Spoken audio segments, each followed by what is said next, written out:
Hi, yes, my name is Barb. They call me Babs, and I am a YouTube creator. And you can find me on YouTube. I've just really gotten into Instagram and TikTok, so I'm kind of new at it.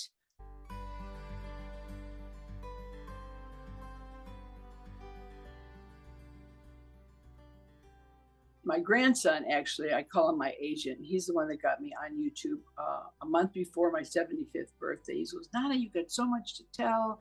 You know, you look so good for your age, which is good for a kid, wasn't even a teenager then, he is now. He's, you got so much to offer. Why don't you tell people? And I'm like, I don't know, Hayden. So actually, I got started because I thought I wrote 4 books, and I thought I'm all about beauty. I've worked in the beauty industry my whole life. Well, last 8 years of it, I was working for physicians, but my whole life has been based on beauty, makeup, hair.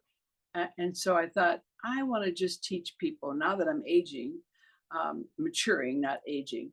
I want to everybody to be the best version of themselves they can be. And that's what my channel is about. And I think wigs help you be the best version of yourself as we're going into the next journey as you can be.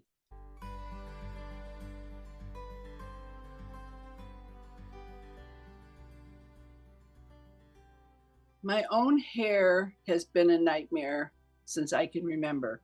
I had a lot of hair. It's super fine. And I have always been a big hair girl. And to get my own hair back combed, to get it the way I like it was just a nightmare. And you can ask my family. I cried more times leaving this house when I had to do my hair. I'd spend hours doing banana curls and spraying it with Aquanet, only to just cry and tear it down and start all over again. So, and I knew about wigs because I wore falls. That's how I got started in wigs, with falls.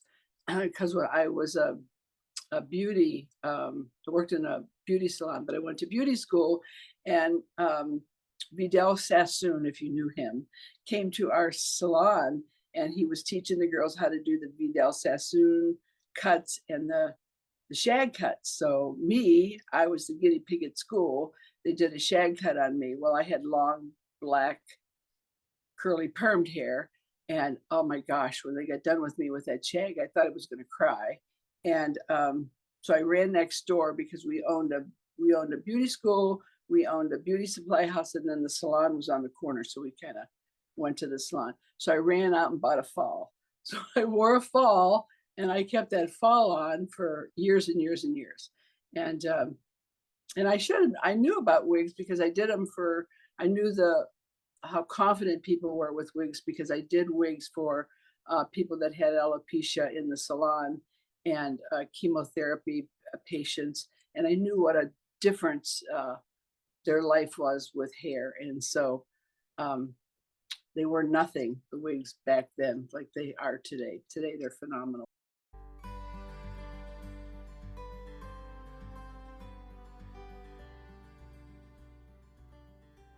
My first wig experience, I actually went to interview for this company who wanted a stylist to come in and do wigs for their chemo patients. That's what their whole store was about. So I went in there and I interviewed for the job. And then I started looking around at wigs and I said, wow, these came a long way since I was doing them back in the salon. She had me try one on, and I tried it on, but I always wore them back here, and always felt that I had to have my own hair in front, and I wore them back here. And I had a couple little clips on. Well, I started to wear them, and everybody was like, oh my gosh, your hair looks so cute. How did you do that? And I was like, oh, should I say it's a wig? And then I would just say, oh, thanks. Yeah, no, I did it myself. And then I got comfortable with it. Of course, I would tell everybody. Sometimes I don't. But that, I think, was my first experience of actually, I did them for other people, but that was my first experience of doing a full blown wig, was working there. And I did get the job. So that even made it better.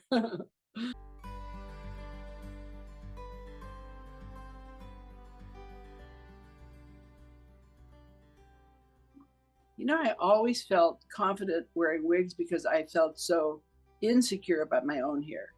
My own hair was just, it took me so long, and like I just said before, I was always in tears. So wearing a wig changed my whole personality, my whole outlook, getting out of the house faster, always looking good. You never had a bad hair day. Never had, I saved tons of money on hairsprays and gels.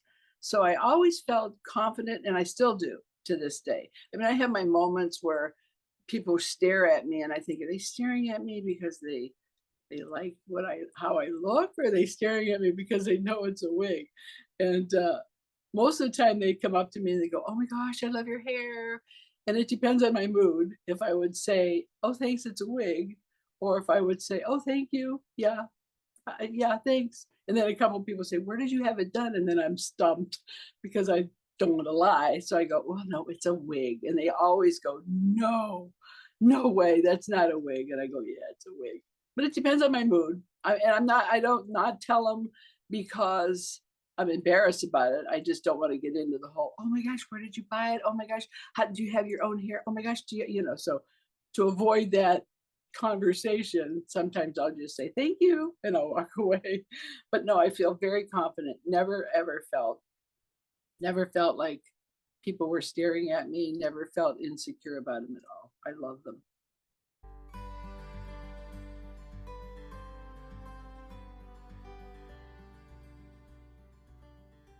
I wanted to teach people that, this is not a stigma. I mean, this is not anything that's bad to wear a wig. This is the greatest invention since the napkin.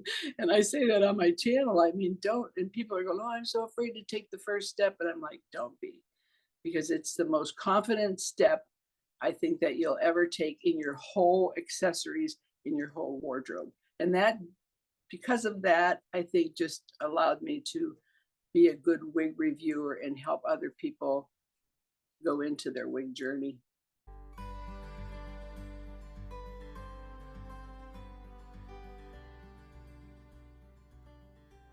First thing I know is to just pull it off and go, "No, no, no, that's not me."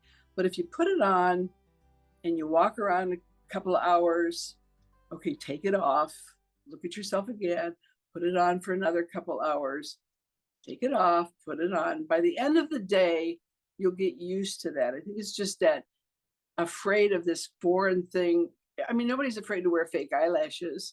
And I say that all the time. You don't think a thing about putting on fake eyelashes or, makeup or whatever, but you're so afraid to put on a wig. It makes no sense. You wear hats, and and of course the biggest thing is, "Oh, I'm afraid they'll be so heavy." And they're not. I mean, these wigs here, I mean, even like these ones from the wig company, the wefting is so, and I show that I mean, I've been to a football game watching my grandson play, my daughter, and we're in the stands in the dead of summer. And I had my wig on, my full blown wig. And I'm like looking at her going, "Hmm." And she goes, "Aren't you hot in that wig?" And I'm like, no. I said, "You're sweating more than me." So I think once I get over that, that no, this is not hot. This is not like this big, enormous thing on your head. It's very lightweight. And once you get adjusted to it by taking your time with it, don't throw it back in the box and send it back and go, "No, no, no, that's not me." Take your time with it. I think once they adjust to that, we got them hooked.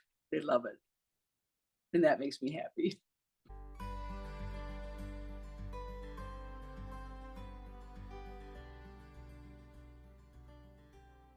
Oh man, ask my husband, "Honey, what's my favorite thing about wigs?" He'll tell you, getting out of the house on time. For so many years, the tears and the hysteria over my hair and being late to functions, it's been my biggest nemesis for my hair. I mean, I always had a lot of hair. I'm Italian, so I had, dark, soft, silky hair. But that's not what I wanted. I wanted big volume hair. So the Aquanet just flew in my house. My walls, he couldn't even paint them because it was so stuck with hairspray. But I think getting out of the house now, he'll go to me, "How long before you're ready to go to breakfast?" And I go, "Bloop, I'm ready." So I'm like out the door in like 10 minutes. And that has been my biggest take on wearing wigs, is just it cut down my time, and my time is important to me. And we like to do a lot of things, and I don't have time to fuss an hour and a half over my hair. I just don't have time to do it. So this wig journey has helped my stress, helped my confidence, helps the way I look. I can change who I am every day. You would never dye your own hair blonde one day, red the next day, you know, purple the next day if you wanted it, but you can be whoever you want to be every day with wig styles. You can wear I wear long hair. I wear these cute perky styles. I wear short hair. You can't do that with your own hair. So I love that challenge of being able to do that every day.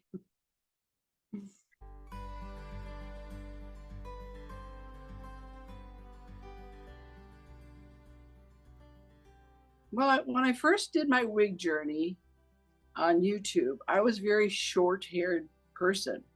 I think I was attached to the stigma of, hey, man, past 40, you better have short hair. You know, you don't want to have long hair when you're past 40. And so I think when I started out, I had all the short little pixies. I started to go a little longer, and then I started to go a little longer, and I thought, hey, wait, you know. So then I started, well, wait a minute, you know, I am 79, by the way. And so I thought, I tell my subscribers, look at me, I'm 79. I was 75 when I started YouTube. I said, look at me, I can wear long hair, and so can you. You shouldn't be afraid to come out of that comfort zone with lengths. You can do short, you can do medium. This style here, I love, that matches your skin tone, is fine. I gravitate more towards this. This is kind of I forget the color of this one. I did a review on this. I love this. This is kind of a reddish brown. This is a good color for my skin. And I like blondes. I like the lighter shades too.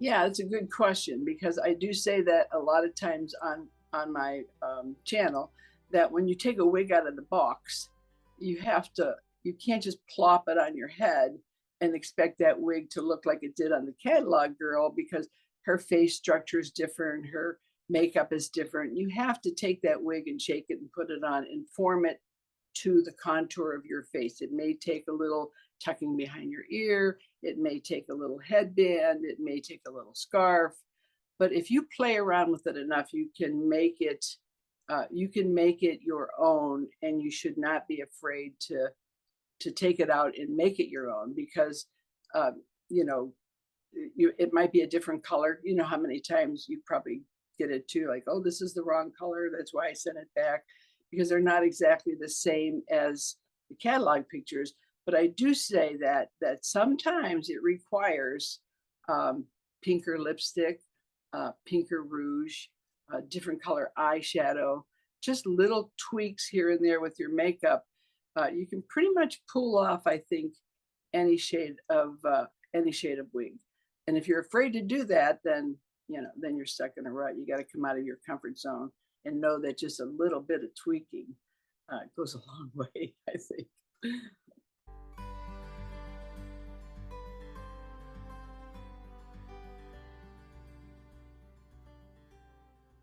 I would say just come out of your comfort zone and try one. Maybe the first one you buy one that's not $300, so that you're looking at it and you're hysterical. I spent all this money and this is not me. So I would say start out maybe with a cheaper wig from a company, not go overboard with expense for your first time.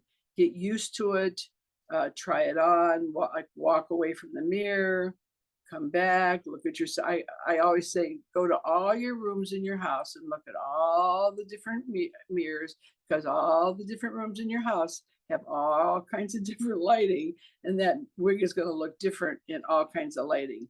So I think if you just start out without disappointment, like, well, okay, so this didn't work out, but okay, it was only $30 or $40, you won't feel as bad. So I think if you take baby steps and try one. Maybe you always wore short hair. Okay, then buy a short hair wig.